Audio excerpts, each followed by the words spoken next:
সম্মানিত শেখ, 20 রাকাত তারাবি হয় এমন জামাতের শরিক হয় 8 রাকাত পড়ে বের হয়ে আসা যাবে কি? এখানে একটি হাদিসের কারণে আমরা এই ফতোয়াটা দিতে পারি না। সেই হাদিসটি হলো যে ব্যক্তি ইমামের সাথে কিয়াম করবে, যতক্ষণে ইমাম নামাজ শেষ না করে ততক্ষণে যদি তার সাথে থাকে তাহলে সারা রাত কিয়ামের মতো নেকি লেখা হয়। তাহলে এখানে যদি আমরা 8 রাকাত পড়ে বের হয়ে যাই তাহলে কিন্তু আমরা ইমামের শেষ নামাজ পর্যন্ত থাকলাম না। এটা একটা আপত্তি। দ্বিতীয় কথা হচ্ছে যে যেহেতু রাতের নামাজ সম্পর্কে রাসূল করিম সাল্লাল্লাহু আলাইহি ওয়াসাল্লাম বলছেন যে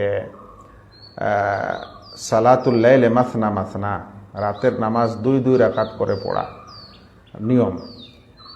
এই হাদিসে যেহেতু রাতের নামাজের লিমিটেশন নাই, মানে লিমিট নাই যে এত রাকাতেই পড়তে হবে, তাই যদি কেউ মাঝে মাঝে বেশি পড়ে তো ইনশাআল্লাহ এটা অসুবিধার কিছু না।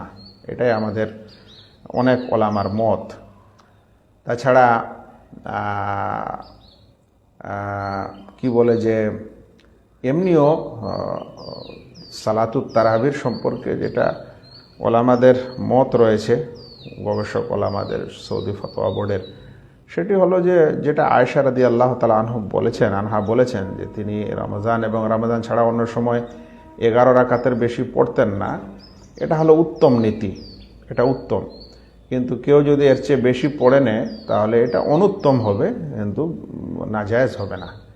সেই পরিপ্রেক্ষিতে মানুষ যেন জামাতের সাথে নামাজ পড়লে ইমামের সাথে সম্পূর্ণই নামাজ পড়ে বের হয়, এই মতটি আমার কাছে বেশি ভালো মনে হচ্ছে।